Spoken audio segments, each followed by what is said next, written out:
You ask Tiger to solve. This deals with linear equations with one unknown.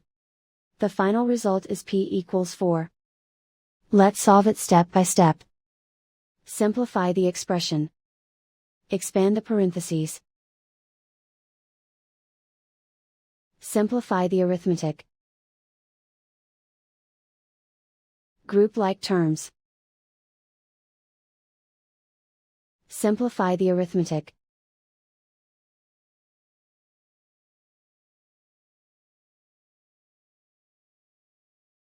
Group all p terms on the left side of the equation. Subtract p from both sides. Group like terms. Simplify the arithmetic. Group like terms. Simplify the arithmetic.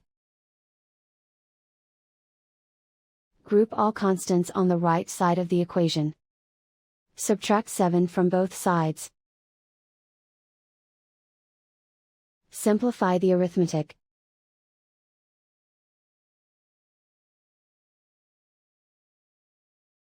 Isolate the p. Divide both sides by 2. Simplify the fraction.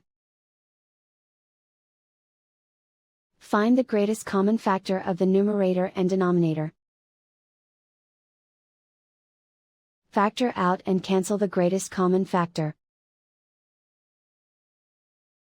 And so the final result is p equals 4.